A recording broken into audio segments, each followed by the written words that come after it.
biệt số bộ máy bom ônទាំងគ្នាខ្ញុំបាទបានទៅប៉ុណ្ណាជាទីប្រឹក្សាតែលក់នៃក្រុមហ៊ុន UMG Cambodia កាលនេះដែរខ្ញុំសូមបង្ហាញពុកម៉ែបងប្អូននៅប្រភេទអាបុល model ថ្មីដែលយើងហៅថា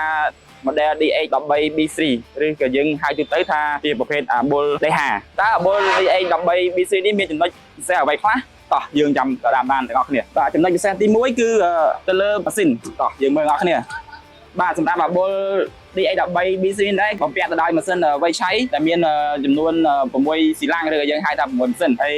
អាចផលិតកម្លាំងសេសបានរហូតដល់141សេសដែលវាគ្រប់គ្រាន់ហើយនឹងល្អបំផុតសម្រាប់ការងារដែលយើងប្រើប្រាស់តាមការដ្ឋានទូទៅកម្លាំងវាខ្លាំងបាទចំណុចពិសេសទី2គឺ undercarriage ឬក៏យើងហៅថាជើងក្រោមរបស់អាបុលសម្រាប់បុលសាន់ទុយនេះដែរធ្វើចេញមកដែលមានរឡូចំនួន7គ្រាប់រឡូក្រោយច្រវាក់និងរឡូលើគឺមាន2គ្រាប់ហើយ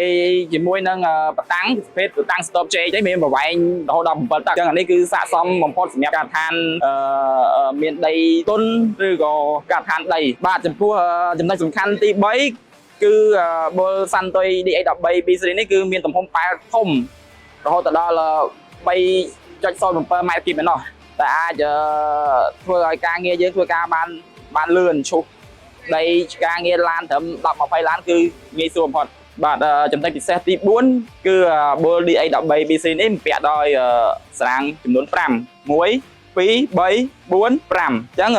ស្រាង5តើមានផលប្រយោជន៍អ្វីខ្លះសម្រាប់ស្រាង5នេះគឺវាមានផលប្រយោជន៍ច្រើនសម្រាប់ការដ្ឋានទូទៅឬក៏ការដ្ឋានធ្វើផ្លូវហើយជាពិសេសគឺសម្រាប់កាត់កូដបានយ៉ាងងាយស្រួលចំណុចពិសេសទី5សម្រាប់អាបុលសាន់ទុយនេះដែរគឺផ្នែកខាងកាប៊ីនដែលខាងរោងចក្រ design មកគឺមានកាប៊ីនធំទូលាយហើយមានផាសុភាពទៅដល់តកង់អញ្ចឹងទោះគាត់ធ្វើការ